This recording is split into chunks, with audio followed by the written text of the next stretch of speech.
Kia ora, this is Arun Jacob, your friendly and frank licensed New Zealand immigration advisor as well as education advisor. As some of you who follow my work are aware, I like to give video answers to the questions that are posed through email or on our Facebook group or through the YouTube channel. Now, today's question is quite interesting, and I decided I'm going to make a video answer. We are looking at elections imminently here in New Zealand. It's going to be held in the month of September, so it's almost upon us, and there are a lot of discussions happening around immigration in this election year. And one of our students who is planning to come and study in New Zealand had some concerns around the impending elections, and he wrote a very nice email, and I decided I'm going to read those questions and also give my answers as well. So here goes. He says, I'm assuming that the upcoming New Zealand general election scheduled on 23rd September is something to be watched out for. Please correct me if I'm wrong. Yes, it certainly is something to be watched out for, because we've had a few dramas happening around it. The National Party, which has been in government for 2 consecutive terms, I think it's actually 3 consecutive terms, have been in party for a long time now, and Labour, which is the main opposition party, has been out of power for 2 or 3 consecutive terms. So obviously they were wanting to get back into power, and National would like to dearly hold on to their grip on the government. And like in any other country which has got an active immigration program, in an election year, immigration does become a big talking point. It does become a contentious point. So yeah, it's going to be interesting. And also because the Labour Party had a rather abrupt change in leadership just a few weeks before the election, and the new leader, a very young professional called Jacinda Ardern, has given a whole new boost to the Labour morale and to the party. And it does look, just watching news and everything else, that the party is in an upswing, which is good for them, because I think they were languishing in the polls a little bit, and it's probably a very, very good thing for them. And we've the national government, of course, as I said, has been there for quite some time, and we have a third party which is called New Zealand First, which is I will not say not anti-immigration, but they are very committed to limiting the number of people coming into New Zealand, and sometimes it is perceived as being anti-immigrant, which I personally don't think is correct. They are saying, we need to cut it down too. So National kind of rides high on bringing in migrants and kind of having the economy go around and doing well through this high migration numbers. In fact, we've been hitting very record migration numbers in the past few years. So obviously this is happening under National's watch. So they seem to be pro-migration. Labour is saying we will cut it down to a more manageable number, and they're saying we're going to hit at especially those low-level courses in institutions in New Zealand, which are being used as backdoor entry into as residency into New Zealand. So that's Labour's stand. And New Zealand First has always consistently said we need about 10 or 12,000 high-quality skilled people to come to New Zealand, and that's pretty much it. So there is sort of, I won't say 2 extremes, but there is National on one side, New Zealand First on the other side, and Labour in the middle. So it's been an interesting one. So it's going to be quite interesting to watch this particular election, especially as a person involved with the immigration industry. Where do I stand? I think I would also possibly come out with my opinion, which is to say that migration is good for New Zealand, but it needs to be tempered by attracting the right quality. And it is always has been my personal opinion that international education and the way it was marketed, especially in places like India, I think could have been done better, could have been done with much more focus, and attract those skills and talent and quality of people that New Zealand really requires. I think at one time it became like a bit of a factory, dishing out and doling out this lower end, low quality courses. And if you watch through some of my videos, I'm pretty strongly against some of these lower quality courses. So I would say yes, New Zealand is a country that is going to require migration, but I think we also need the right kind of migrants, whether they're skilled migrants or international students who are coming here and then going to transition into work and into longer term residency. So that's it's always got to be a proper balance between quality and quantity. So that's what it's going to be.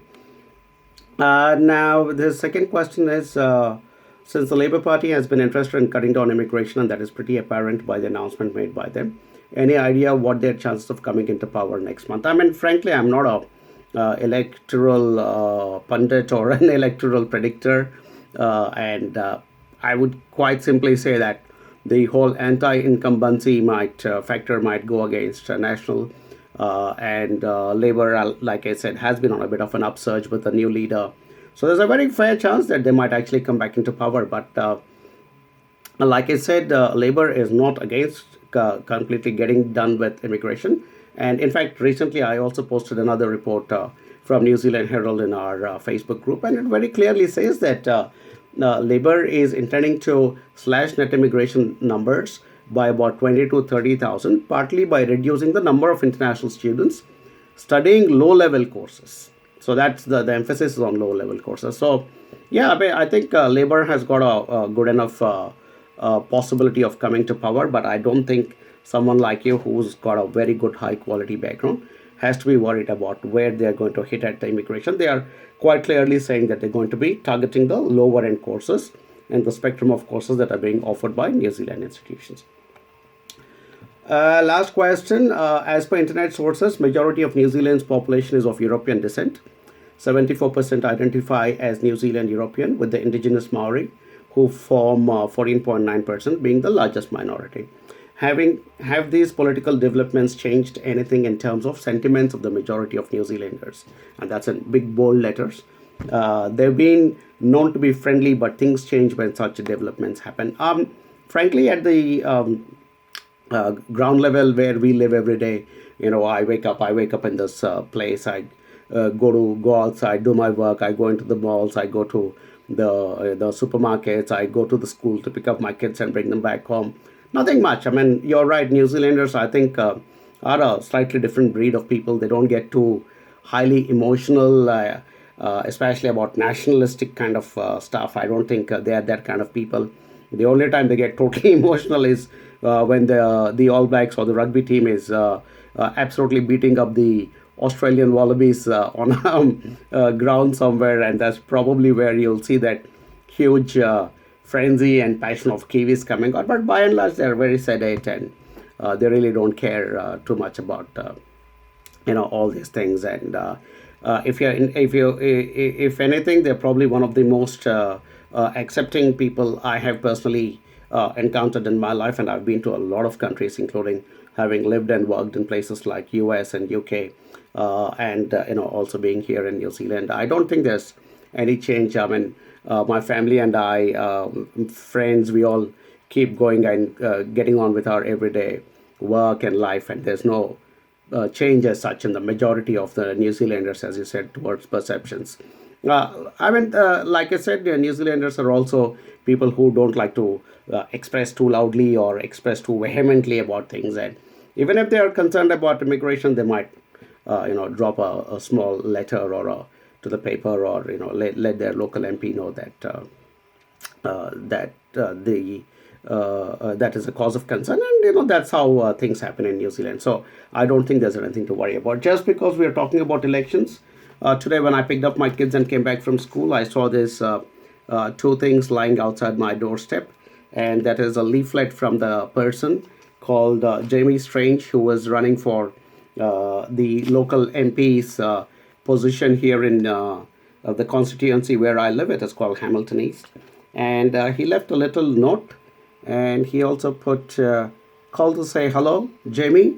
And I love that thing about the politicians here in New Zealand. They just everyday people like you and I, and in fact, the current member of parliament from my constituency called David Bennett also dropped in home a couple of times. He comes casually, knocks on doors, and says, "Hey, look, I'm in the area. I thought I'll come and say hello to you guys." So it's a very chilled out society. There's no big shouting and chest beating about politics in New Zealand. I mean, even the debates on TV and everything else are very sedate. So nothing to be concerned about. If I know everybody is thinking, these things tend to get blown up in different parts of the world, saying, "Oh, New Zealand is having elections and immigration is a big topic." Nothing, no change at all on the ground. No change at all. I think in terms of trying to attract good quality people into the country. I think what they will be targeting would be to try and target that efforts at migration, whether it is international students or skilled migrants, at people who will contribute in a much more positive factor manner and in a better fashion to New Zealand. So that's really what it is. And you have been interacting with us. We know your background and your English is good. Your background is good, and we know that for sure that someone like you will do really well here in New Zealand. Hope I've answered your questions, and yes, it's going to be an interesting election. And once it's done, probably I'll come back and make another video about the new political scenario in New Zealand. Thank you.